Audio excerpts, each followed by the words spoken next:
Selamat sore. Assalamualaikum warahmatullahi wabarakatuh. Salam sejahtera untuk kita semua.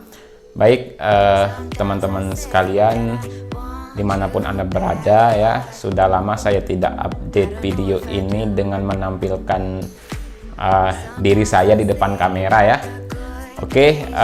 Pada kesempatan ini saya akan membuat lanjutan dari video yang materinya adalah ukuran pemusatan data. Jadi pada video kali ini saya akan membuat materi atau menjelaskan materi mengenai ukuran penyebaran data ya. Jadi ada subscriber ya yang komen dan meminta dibuatkan materi ini.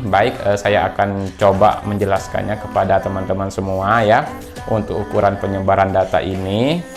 Dan saya ucapkan terima kasih kepada yang telah mendukung channel ini ya, yang telah like, memberi komen dan mensubscribe channel ini, sehingga pada saat ini channel Dunia Statistika telah mencapai 3.400 subscriber.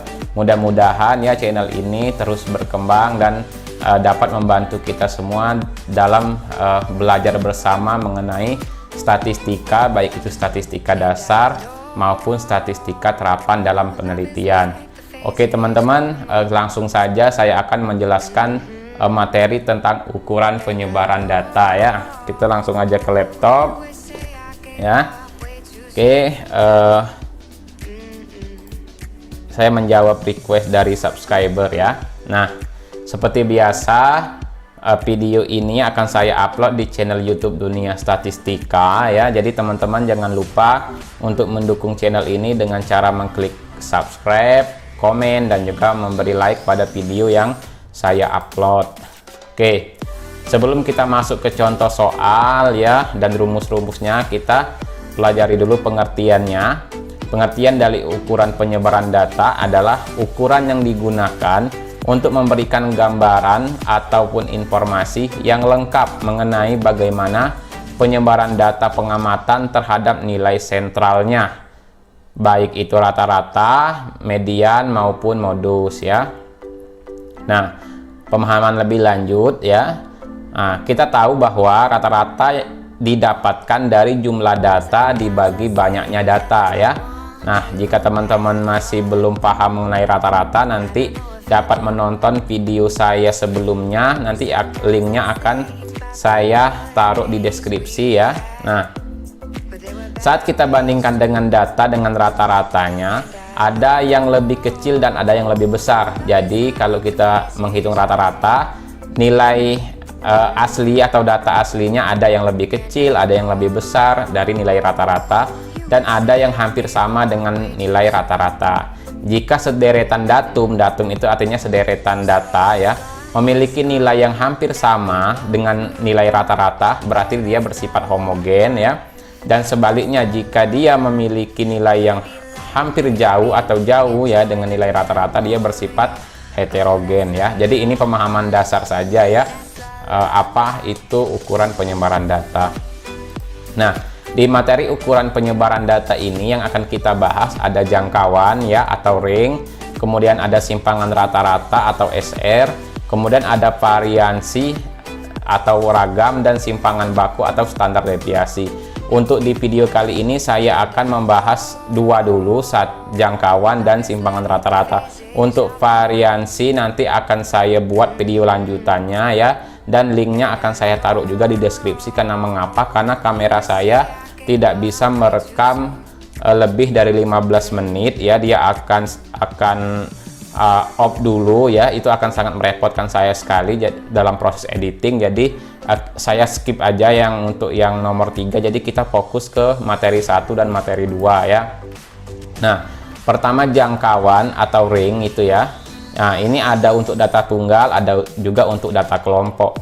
Untuk data tunggal ya, ring atau jangkauan, rumusnya adalah datum terbesar dikurang datum terkecil, atau rank adalah X max dikurang X min. Contoh, tentukan ring atau jangkauan dari data 20, 30, 35, 40, 50, 56, dan 60. Nah, di sini data terbesar atau X max-nya adalah 60, kemudian yang terkecil atau X min-nya adalah 20, sehingga ring sama dengan 60 dikurang 20 sama dengan 40 ya. Kemudian bagaimana dengan data kelompok ya? Jadi ring untuk data kelompok itu sama dengan tepi atas kelas terakhir dikurang tepi bawah kelas pertama ya. Contoh, tentukan ring dari data kelompok berikut ya. Nah, ini kelas pertama itu yang ini ya, yang 2 sampai 5. Nah, ini tepi bawah kelas pertama itu adalah batas bawah dikurang 0,5, berarti 2 dikurang 0,5, maka tepi bawah kelas pertama adalah 1,5 ya. Kemudian ini adalah kelas terakhir ya, tepi atasnya adalah 21 ya. Nah, batas atas itu adalah tepi atas ditambah 0,5, berarti tepi atas kelas terakhirnya adalah 21,5, sehingga ringnya adalah 21,5 ya. Tepi atas kelas terakhir dikurang tepi bawah kelas pertama 1,5, sehingga ringnya adalah 20 ya. Kemudian simpangan rata-rata atau SR ya. Nah, di sini untuk data tunggal ya, rumus simpangan rata-rata itu sama dengan sigma XI dikurang X bar dibagi N. XI itu sendiri adalah datum ya, kemudian X bar itu adalah rata-rata, sedangkan N itu adalah banyaknya data. Contoh, tentukan simpangan rata-rata dari 6, 4, 8, 10, 11, 10, dan 7. Nah, sehingga yang pertama kita lakukan adalah kita mencari nilai rata-ratanya. Nilai rata-ratanya X bar sama dengan sigma XI dibagi N. Jadi semua datanya kita jumlahkan, 6 ditambah 4 ditambah 8 ditambah 10 ditambah 11 ditambah 10 ditambah 7 dibagi. Banyaknya datanya ada 7 ya, 1, 2, 3, 4, 5, 6, 7, sehingga 56 dibagi 7 dapatlah 8. Sekarang kita menghitung nilai mutlak dari XI dikurang X bar atau XI dikurang rata-ratanya. Nah ya, jadi XI dikurang rata-ratanya itu ya, teman-teman ini lihat, ini 6 ya, dikurang rata-ratanya tadi kita dapat 8 dimutlakkan, 4 dikurang 8 dimutlakkan, ditambah 8 dikurang 8 dimutlakkan, ditambah 10 dikurang 8 dimutlakkan, sampai terakhir 7 dikurang 8 dimutlakkan ya. Ingat, mutlak itu kalaupun hasilnya itu negatif dia jadi positif. Contoh, ini 6 dikurang 8 kan hasilnya min 2 ya, tapi karena mutlak dia jadinya positif, jadinya plus 2, sehingga ya SR nya itu ya sigma dari XI min X bar nya ini kita tinggal tambahkan 2 ditambah 4 ditambah 0 ditambah 2 ditambah 3 ditambah 2 ditambah 1, totalnya ada 14 dibagi 7. 7 itu adalah banyaknya datanya tadi, itu jadi sama dengan 2 ya. Jadi simpangan rata-ratanya adalah sama dengan 2. Nah, kemudian bagaimana untuk simpangan rata-rata data berbobot ya. Jadi untuk data berbobot ya, SR itu sama dengan sigma FI dikali mutlak XI min X bar dikali sigma FI. Contoh data berbobot, hitunglah simpangan rata-rata dari data pada tabel berikut. Nah, ini ada data ya, 4, 5, 6, 7, ini ada frekuensinya 4, 8, 6, 2. Frekuensi itu apa? Frekuensi itu artinya jumlah dari data. Kalau 4 frekuensinya 4, berarti data 4 atau angka 4 ini ada 4 kali ya. Nah, kita sudah tahu tadi ada X, ada F, ada data, ada frekuensi. Kemudian kita bikin kolom FI kali XI. Jadi F-nya kita kalikan dengan X-nya ya. Jadi 4 kali 4 16 ya, 5 kali 8 40 ya, 7 kali 2 14. Setelah itu kita totalkan semua, kita dapat FI XI-nya 106 ya. Nah, sebelum kita dapat menghitung yang ini ya, kita hitung dulu nilai rata-ratanya. Ini X bar ya, ini X bar ya. Ini kurang saja, ini X bar, ini rata-rata ya. Jadi X bar itu sama dengan sigma FI XI dibagi sigma FI.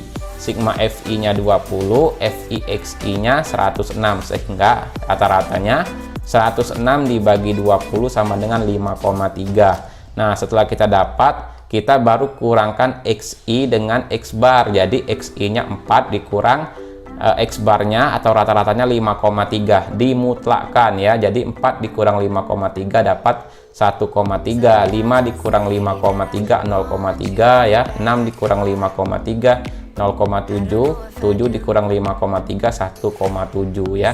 Kita dapat, kemudian kita hitung FI dikali XI min X bar. Jadi FI dikali XI min X bar. 4 dikali 1,3 dapat 5,2. 8 dikali 0,3 2,4. 6 dikali 0,7 4,2. 2 dikali 1,7 3,4. Sehingga sigma FI mutlak dikali mutlak XI min X bar dapatlah 15,2. Sehingga SR-nya itu sama dengan 15,2 dibagi sigma FI 20, sehingga simpangan rata-ratanya adalah 0,76 ya. Saya lihat di sini sudah masuk menit ke-11 ya. Jadi kalau saya lanjutkan ya, akan sangat merepotkan saya pada saat proses editing. Jadi nanti untuk yang simpangan baku ya, itu akan saya buat di video lain ya. Nah, ini untuk simpangan rata-rata data berkelompok ya. Sama rumusnya dengan data berbobot ya. Ini ada contoh. Hitung simpangan rata-rata dari data pada tabel berikut. Ini ada nilai, ada frekuensi. Ini terlihat ya, ini data berkelompok. Nah, kita harus bikin tabel FI, XI, kemudian FI kali XI. Nah, XI itu sendiri adalah nilai tengah ya, nilai tengah. Misalnya cara mencari nilai tengah ya, batas bawah ditambah batas atas dibagi 2. 20 ditambah 24 dibagi 2, dapatlah dia 22 ya. Oke. Kemudian FI dikali XI ya, tinggal 4 dikali 22 dapat 88 ya. Dan seterusnya ya, 2 kali 4 7 94 ya. Nah, setelah kita dapat FI kali XI, kita seperti biasa hitung rata-rata. Rata-rata sigma FI XI dibagi sigma FI. Sigma FI XI 1710, sigma FI 50. Jadi 1710 dibagi 50 dapat 34,2. Nah, kemudian kita mencari XI min X bar ya, berarti XI-nya dikurang X barnya ya. Ini XI-nya 22 dikurang X barnya 34,2 ya, rata-ratanya dapat 12,2 ya. Seterusnya yang terakhir 47 dikurang 34,2 dapat 12,8. Ditotalkan dapat 45 ya. Kemudian FI dikali XI min X bar. FI-nya 4, XI min X barnya 12,2. Jadi dapat 48,8. Yang terakhir FI-nya 2 ya. Mutlak XI min X barnya 12,8, dapatlah dia 25,6. Sehingga ditotalkan dapatlah FI X kali XI min X bar 274,4. Sehingga simpangan rata-ratanya sigma FI kali XI min X bar dibagi sigma FI sama dengan 274,4 dibagi 50 dapat 5,49 ya. Oke, di sini ya sudah saya lihat di kamera ini sudah menit ke 13.46 detik. Jadi saya tidak bisa lanjut lagi untuk varian dan simpangan baku akan saya buat di video yang terpisah dari video ini ya. Oke teman-teman, demikian dulu video kali ini ya. Jangan lupa teman-teman untuk terus mendukung ya channel yang saya kembangkan ini. Teman-teman komen ya, beri rekomendasi kira-kira materi statistik apa yang harus saya bahas atau materi yang teman-teman butuhkan. Oke, demikian video kali ini. Terima kasih telah mendukung channel ini dan semoga channel ini menjadi tempat kita belajar bersama ya. Akhir kata, wassalamualaikum warahmatullahi wabarakatuh. Selamat sore.